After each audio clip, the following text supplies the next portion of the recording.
The details now. The opposition National Democratic Congress NDC says it did not agree with some conclusions arrived at by the Inter-Party Advisory Committee of the Electoral Commission on Wednesday. A statement released by the Electoral Commission says stakeholders concluded on matters relating to district assembly elections, limited voter registration, and more importantly, compilation of an entirely new register for the 2020 elections. Let me take you through the statement from the Electoral Commission. So the Electoral Commission has just concluded a stakeholders meeting today, March 27th, 2019, under the aegis of the Inter-Party Advisory Committee, IPAC. The discussions at the meeting were centered on the following pertinent matters, and obviously, like I just mentioned, inspection of political party offices, updates on compliance of political parties with audit requirements. And after extensive deliberations, the following key decisions were made and adopted at the meeting. The district level elections and referendum will be conducted on the same day during the last quarter of 2019. The Commission will undertake a limited registration of new voters prior to the district level elections and referendum in May 2019. The registration will take place in all district offices of the Electoral Commission across the country. The Commission will compile a new voters register ahead of the 2020 presidential and parliamentary elections. The statement goes on to say the Commission will publish a timetable and roadmap for the district level election, referendum, and other activities of the year in the first week of April 2019. The inspection of offices of political parties is underway. A comprehensive report on the findings of the inspection will be made available to stakeholders by the end of May 2019.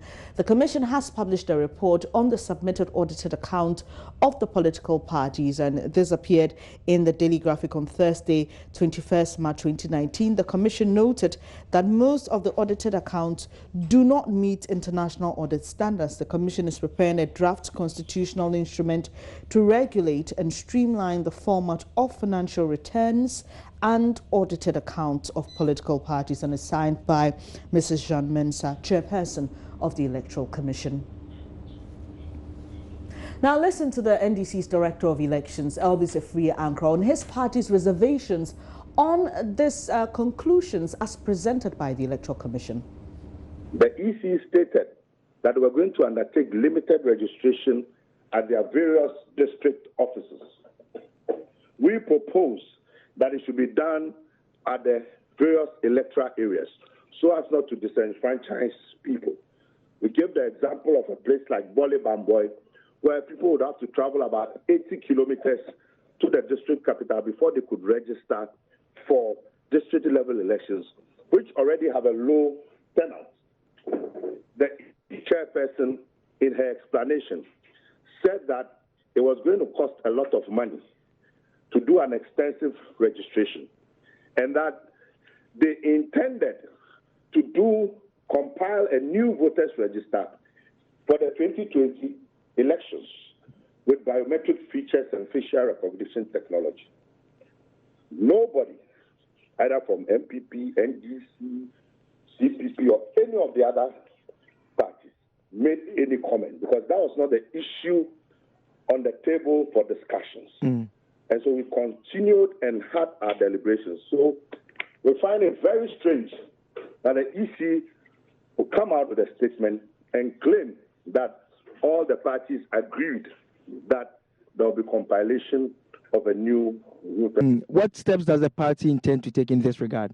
So we are writing to the EC, we are issuing a statement to the public stating our position that this register.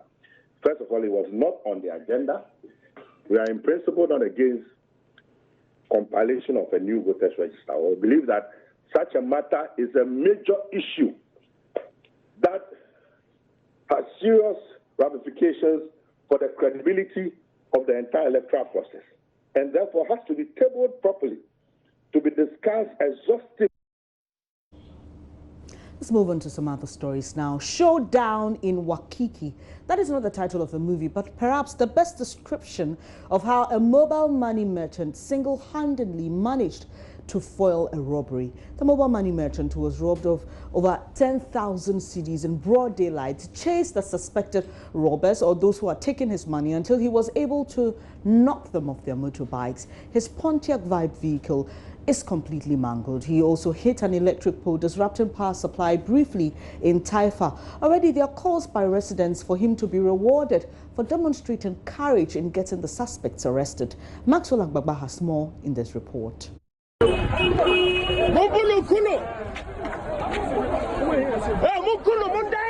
Scores of residents are seen in a video holding clubs.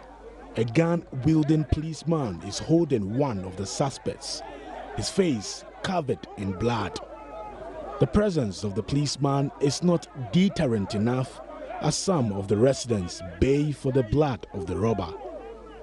A voice could be heard saying in Twi, "Let's kill him." According to eyewitnesses, the two gun-wielding robbers attacked the mobile money merchant at Taifa, Burkina around 8:30 a.m. Wednesday morning. According to eyewitnesses, the mobile money merchants chased the robbers from Taifa, Burkina to this place called Taifa Wakiki. As the robbers attempted to negotiate a curve here, he rammed his vehicle into them. The windscreen of the 2012 Pontiac Vibe lies shattered. It is mangled. Then the other guy who had the gun struggled with the guy who was... James Saki is a resident of Taifa Wakiki. He was standing about 300 meters away from where the mobile money merchant kicked the robbers off their motorbike.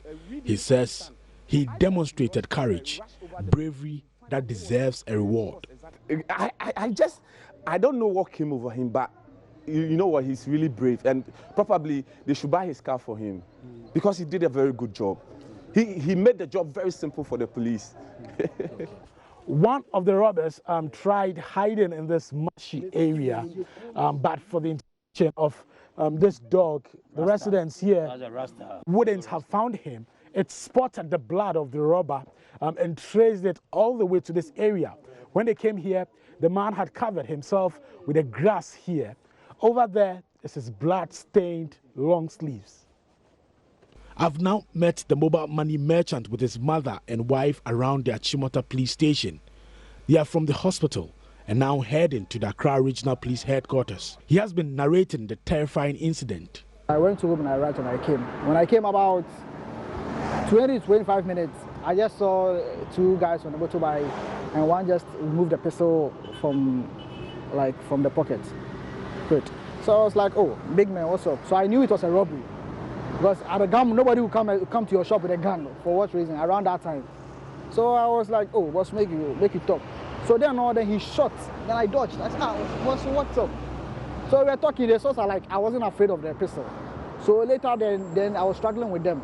And they started shooting. I had to run out of the shop and leave the shop for them. So I went to stand somewhere and I was just waiting for them to do whatever they want to do.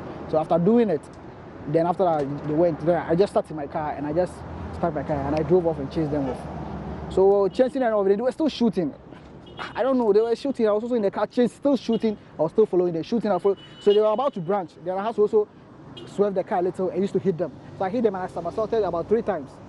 So I was getting out of the car and I saw one of the robbers taking the gun to shoot me inside the car. So I had to rush him out of the car and I just kicked him with my leg. What's happening? I thank God that I was outside when it happened, but if I could have been inside, it would have been a different thing altogether. Public Relations Officer of the Accra Region, DSP Efiatenge, says the suspects are currently in police custody and will soon be arraigned. We were able to retrieve a revolver from them and also the bag that belonged to the owner of the shop. So presently the two are in police custody and they are assisting police in investigation. So we retrieved the bag. However, the owner of the shop says the money it contained was not up to, but the bag itself was retrieved.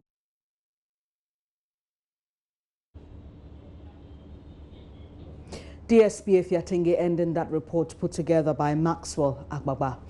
Mother of the suspected Takrady baby thief has revealed her daughter, Rose Mausi Fiakun, is not pregnant. Speaking in an interview with correspondent Ina Thalia Kwanza, the mother said her daughter was rather scheduled for a surgical operation on her stomach. You may recall that she said in court that she was pregnant, and so the judge asked for a test. But here's a report capturing what neighbors and family members at Efie Kuma have been saying about the suspect. I'm here at Efie Kuma close to Alaji Bawa. This happens to be the community where baby Mausi was hidden. Behind me is the store or the kiosk where baby Mausi was kept, together with the suspects Rose Mausi Fiako and Latte Lawson. This kiosk belongs to Latte Lawson. Apparently, this is where the police came to rescue him, the victim, baby Mausi. I'm here to interact with community members who claim that Latte Lawson was misled by Mausi. Oh, guy, no, a good. A good on Penoa, some more areas. The gentleman is a very good and calm guy. Now, what about the charges against him? Though you may fiancé was Shadana Mokuria Ibineva. Someone on to them, my fiancé no in Korea Bineba. Boy, no, only my someone won't shake. Only my someone won't shake because he's innocent. He doesn't know anything about the kidnapping. He does not stay in the country. As at the time he was leaving Ghana, the child showed him was only 2 months old. It was upon his return that this kidnapped baby was shown him as his. The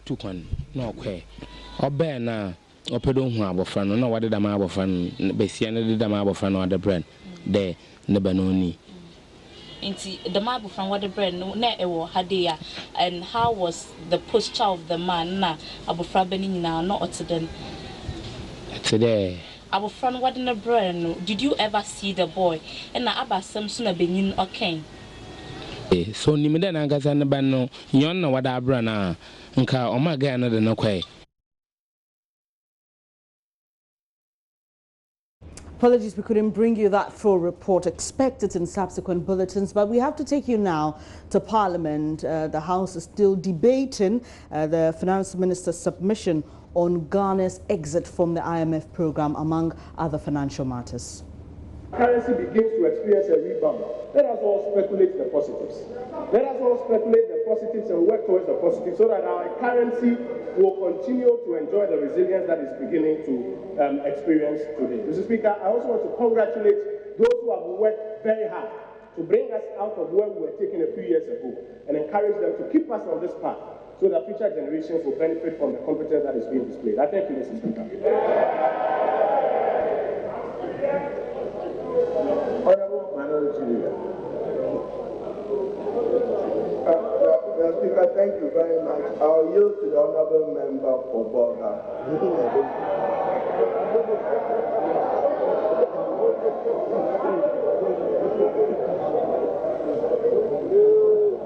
Thank you very much, Right Honorable Speaker. Mr. Speaker, I would like to comment on the statement delivered this morning by the Honorable Minister for Finance, Honorable Ken Oforiatta. Mr. Speaker, the rhetoric, the propaganda, all the high-sounding words are hiding a very precarious economic conditions of our country. Mr. Speaker, I would like to start off by looking at what has been described as fiscal discipline and to paint the picture of our current rising risk in terms of our fiscal environment. Mr. Speaker, in the IMF own statement, and here I want to indicate that what IMF did was not for Ghana to exit, but the IMF gave us a condition to waive us meeting the conditions that we're supposed to meet in order to exit. In other words, Ghana entered a classroom to write an exam. We were supposed to write the exams in 3 years. In 3 years' time, we said we're not ready. We were given another 1 year to come and write the exam. We still said we're not ready. Then we wrote to the IMF to say that we want you to give us a waiver for non-observance of performance criteria. And the IMF says, go and say no more.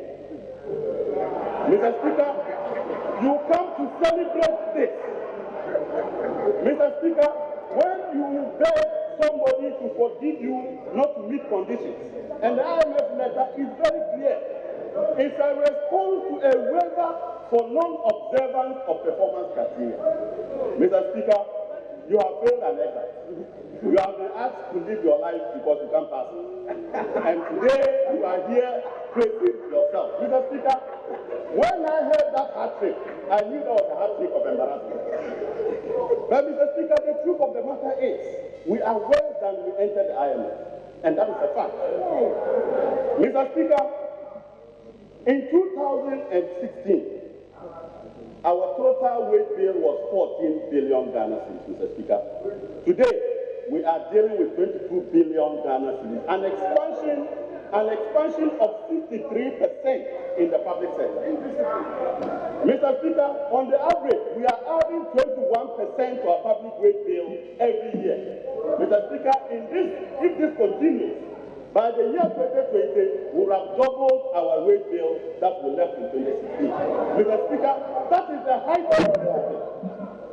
That is the height of indiscipline. And yet, the finance minister says he is right-sizing government.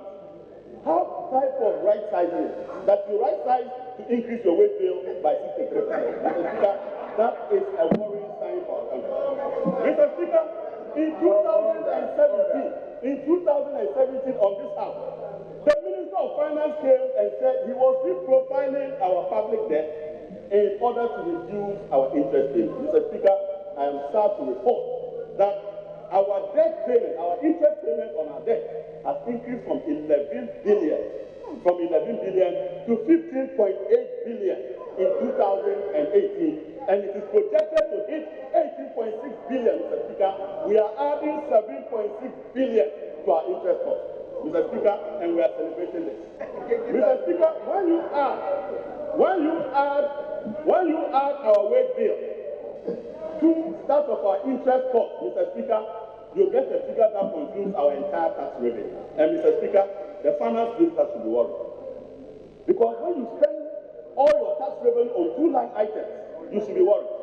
Mr. Speaker, when you now add how much we spent in 2018 on statutory funds to what we spend on interest costs and wages and salaries, Mr. Speaker, we get a figure of 52 billion Ghana cedis. Mr. Speaker, our total revenue, including grants, what we went and begged foreigners to give us, was only 47 billion. Mr. Speaker, 5 billion of our wage bill, 5 billion of our interest costs put together was financed through borrowing, Mr. Speaker. We borrowed to pay wages and salaries. We borrowed to pay interest costs by 5 billion Ghana cedis. And Mr. Speaker, you are celebrating this. Mr. Speaker, what is worrying? Mr. Speaker, what is worrying is the fact that goods and services, there is nothing now left to pay for goods and services, and we go to borrow to pay for goods and services. So, Mr. Speaker, if you take goods and services together, you take the difference in wages and salaries, we are borrowing 10.6 billion every year to pay for consumption. Mr. Speaker, you are leaving a debt for our children without an asset, and you are celebrating this. Mr. Speaker, it is so serious. Mr. Speaker, it is so serious that if you look at the utilization, of the last 2 Eurobonds, it is better if you go to the Eurobond in 2017, because if this is what we are going to be doing, Mr. Speaker, this campaign is due. In 2017, Mr. Speaker, domestically financed capital expenditure, where we spend our Eurobond, was 1.6 billion. Mr. Speaker, that domestic finance expenditure included 1.1 billion that we got from ADFA to finance capital expenditure. What it means is that the difference of 500 million Ghana cedis was what we spent our Eurobond money on. If you convert that, that is 190 million, approximately 120 million out of 750 million was spent on consumption from Eurobond. You go to the capital market to borrow and spend on consumption. Mr. Speaker, 630 million of our Eurobond of 750 million was spent on consumption. And Mr. Speaker, the Minister of Finance should be worried. Mr. Speaker, the current bond that we have just issued, if you look at the domestically financed component of our capital budget, it stands at 3.22 billion Ghana cedis. Mr. Speaker, we have budgeted 1.27 billion Ghana cedis from ABFA to fund that expenditure. There's a difference of 2 billion Ghana cedis to be financed with Eurobond. Mr. Speaker, when you convert that figure at a rate of 5 cedis to the dollar, you are going to get $390 million, approximately $400 million. Mr. Speaker, 1.6 billion of what we just went and brought is going into consumption. Mr. Speaker, the country is getting very wet. Mr. Speaker, this is the height of indiscipline in the management of our resources, that we go on the market to borrow expensive money just to come and expend it on goods and services, spend it on consumption, and we are here celebrating this level of incompetence. We are very worried. Mr. Speaker, I want today to make this point emphatically clear that no investor that invests for 7 years, invests for 12 years, invest for 30 years, would invest in the competence of the current government. Mr. Speaker, this current government has only 2 years to live. You have only 2 years to live. An investor is investing into successive governments over 30 years, and you say it is because of you. Mr. Speaker, when somebody invests long term, you invest long term on account of the work that has been done by successive governments to create prosperity for the country. Mr. Speaker, they went to the market telling the investor that Ghana is now joining the league of bigger oil producing nations. They told the investor that Ghana will be producing 500,000 barrels of oil by 2020, and the investor invested in this 500,000 barrels. Show me 1 liter of Akufo-Addo's oil in the 500,000 barrels. Show me 1 liter of Akufo-Addo's oil in the 500,000 oil that they have to invest. Mr. Speaker, this part of politicizing what is obviously a prosperity for Ghana is neither here nor there. Mr. Speaker, if you want to know the confidence that investors are showing in this current incompetent government, look to the 2-year and 1-year bond. That reflects the number of years you are left to run the government. And if an investor wants to come in because you are competent, he will come now and exit by 2020 because he doesn't know who will become the next government. Then he will be investing in your company. Mr. Speaker, the last 2 months, Ghana, when Ghana went out to borrow, in conclusion, when Ghana went, Mr. Speaker, on the domestic bond, we used to get 30% participation by foreign investors. That was a sign of confidence. Today, you got only 6.3% participation. That is your mark. 6%. And that is the confidence they have in you. Mr. Speaker, I am very surprised that the minister was silent on the energy situation. Do so in fact. Mr. Speaker, the level of vulnerability of our country, as we speak today, Mr. Speaker, Bloomberg is reporting today, as of today, Bloomberg is reporting that Ghana's currency remains the worst performing currency in Africa. That as of today. And as of this morning, Mr. Speaker, the city is going for 5.4. That's why they are struggling 5.5 now. Mr. Speaker, you have been pumping painkillers on this city. Very soon the painkiller will leave the system and the pain will come back. Mr. Speaker, let us find sustainable ways of resurrecting our economy and take the country outside this incompetent group of people who are mismanaging and are fiscally indisciplined. Mr. Speaker, we wish you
after making a contribution. I'm not saying it. I'm just reminding you of the rules. So please, if you finish your contribution, sit. But that is the rule. Honorable Majority Majority Leader, it's your turn. That is the rule. I'm not coming to speak with that. Honorable Majority Leader, it's your turn. Mr. Speaker, for the record, the Honorable Adongo was moving to his own seat. He had to come and persuade me to yield my speaking opportunity to him. So he was just walking gently back to his seat. For the record. Honorable Majority Leader. Honorable Majority Leader. It is part of the rule that a member must contribute from his or her seat. I am not saying it. If we go by the rules, we won't lead ourselves to these difficulties. Honorable Minority Leader, you cannot be right by the rules. Honorable Majority Leader, order. Mr. Speaker, it is only 1 o'clock. We have heard a statement from the Minister of Finance. And the Speaker, at the heart of this statement, we have 3 issues. One is the IMF ECF program. The second relates to the issuance of 3 billion euro bonds. Speaker, then developments on foreign exchange market and the sea. And Speaker, the Minister spoke to us about the visit by the World Bank Vice President for Africa region. Speaker, these are the 4 matters that we related to. Now, the goalpost is being turned, and we are hearing about prudent economic measures.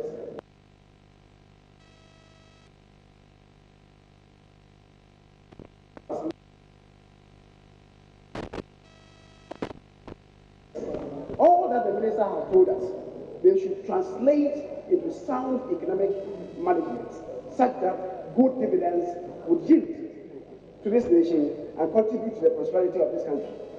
Mr. Speaker, in other words, they should translate into sound macroeconomic indicators. Mr. Speaker,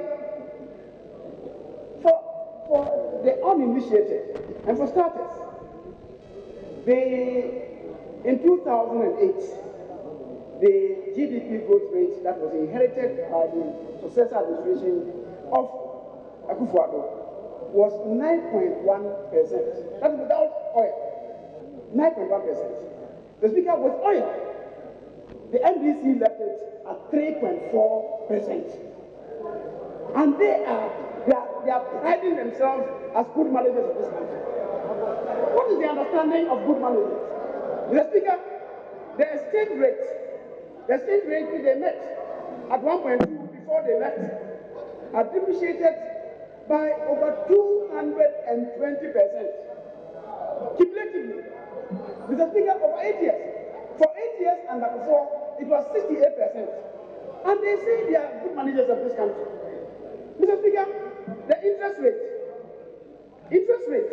Mr. Speaker, the 91-day treasury bill from 16.3% in 2016 to 14% in 2018. We are still climbing down. Mr. Speaker, the current account deficit that we inherited was 6.6%. In 2018, it had climbed down to 3.2%. Mr. Speaker, who are sound managers of this economy and of this country? And people should have the temerity to say that these people are worst managers of this country. Speak to the truth. Mr. Speaker, the fiscal deficit we inherited was 6.5 in 2016. Today it's 3.9. In 2018 it was 3.9. And you compare yourself to the finance minister. You were part of the regime. I'm not part of you were part of the regime. And I thought that you cover your head with a big umbrella. But you have the audacity to say that you are good managers of this country. Mr. Speaker, I'm going there to remind you. I should go there to remind you. Mr. Speaker, yes, we are borrowing. And we are saying that we are borrowing for consumption. Even if we did borrow to consume, it's better than borrowing to buy pampers. Yes, it's better than to borrow and buy pampers. Mr. Speaker, we should be careful. We should be careful. Mr. Speaker, what you never see, the gross international reserves was just about $4.8 billion.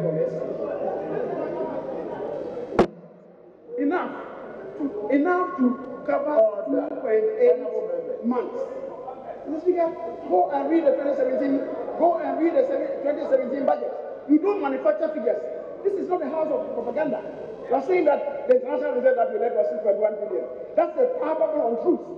It's a palpable untruth. You led 4.8 billion. That is what you go and say on the radio stations. That is what you go and say at radio goals. The facts speak for itself. It's 4.8 billion. And they're not doing propaganda here. Mr. Speaker, today, in 2018, it climbed from 4.8 to 7.8 billion, enough to cover 4.8 months.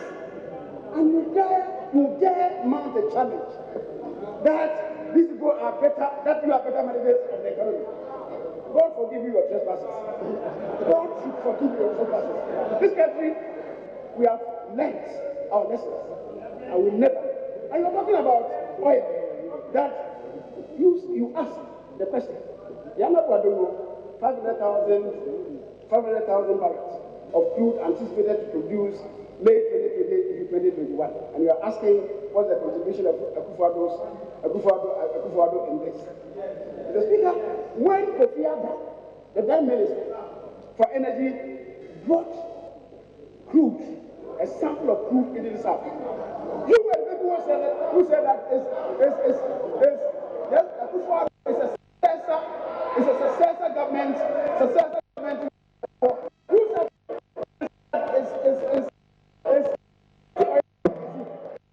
and the rest in peace. He said that is oil. Today, for the discovery of oil special quantities. That's it. Mr. Speaker, that was enough. Mr. Speaker, people, for 19 years, you have spent the resources of this country trying to look for oil. 19 years.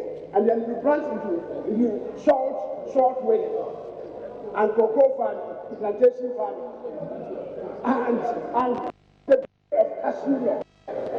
God should forgive your trespasses. The people of this country have learned useful lessons.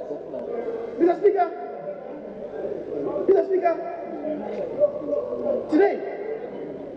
today, the minister is telling us, and I want to quote his exact words, that in the space of 1 week, we saw 21 billion rush for our who came here just 4 years ago. I'm not Pato, and there's 2 billion. You were singing hallelujah.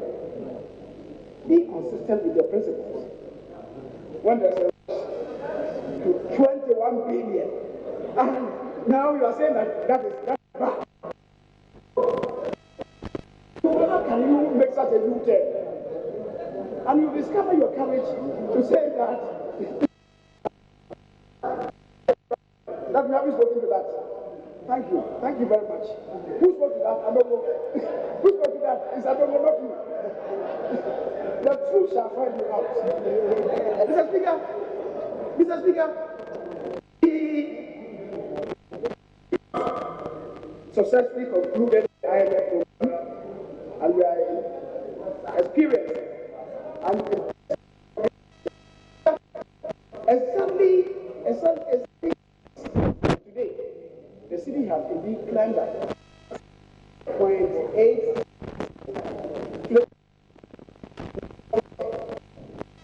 down to 5 cities as of today.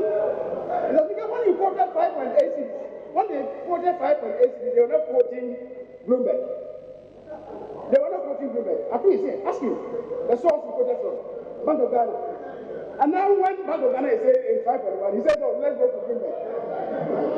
Why this inconsistency? Why this inconsistency on your part. No, you should be consistent. You should be consistent. You should not be picking and choosing. That's why I'm asking God to forgive your trespasses. Mr. Speaker, Mr. Speaker, the World Bank, I should conclude that to save your skin. I will soon do that. What the World Bank was supposed to provide us, Mr. Speaker, I see them, they are saying that I should sit up, time up. It's so inconvenient for them, inconvenient truth. I'm the keeper of the time. Mr. Speaker, the World Bank is doubling their support for us at the time of crisis. And we should be saying hooray to that. And not turn into doomsayers and concoct figures and come and churn them out. When you go outside this house, you can engage in that exercise, but certainly not in this house. In conclusion, Mr. Speaker, these should be happy days for us as a country. What we need to do is to be consistent. Mr. Speaker, not slip. If we should slip, it will be disastrous for all of us. So we should urge the Minister of Finance to stay the course so that together, the prosperity that we envisage for this country, Mr. Speaker, we will all be participants of. God should bless our homeland Ghana and make us strong. Mr. Speaker, we should make us strong because for doomsayers, there should not be any place for them. Mr. Speaker, I thank you very much for the opportunity of it.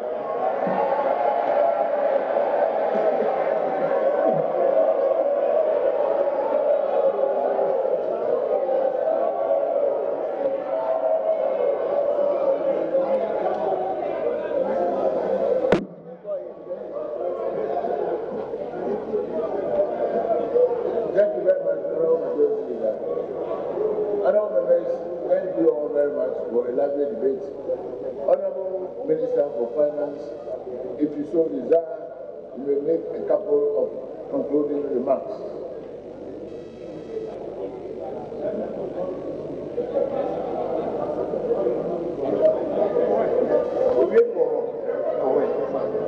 And you have 5 minutes if you so desire.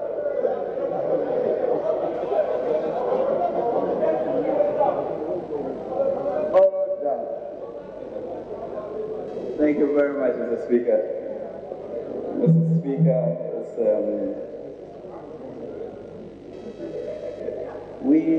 Mr. Speaker, will be the first to admit that a lot more needs to be done for Ghanaians, for workers, for businesses, for families, to greatly improve our lot, because we deserve better.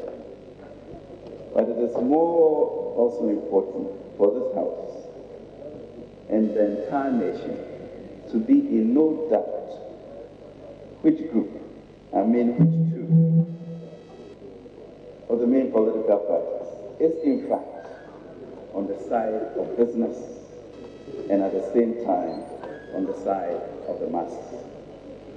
The evidence is clear, Mr. Speaker. We understand business and we look after the poor. We have the passion for business and the compassion for the poor. And we do so not through our words, but our deeds. We do admit that in spite of all the efforts of this government to fix the economy, create jobs, and bring relief to the people, the struggles of the people have not suddenly disappeared. No, but we are getting there. We are making things better. And the Almighty God and the people are our witnesses. Mr. Speaker, it is not because of free SHS that parents are suffering. It is not because of NAPCO that some young graduates continue to look for jobs. It is not because we increase the share of the common fund to the disabled that they are being discriminated against.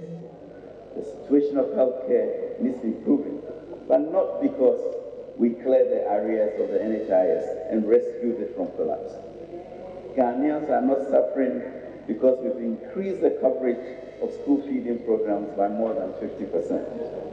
The suffering of Ghanaian people is not because we reduced electricity tariffs. Ghanaians are not suffering because businesses we eliminated several nuisance taxes. The struggles of Ghanaian business and families are not because this government has reduced interest rates, making the cost of borrowing less and reducing inflation and the rate at which prices increase.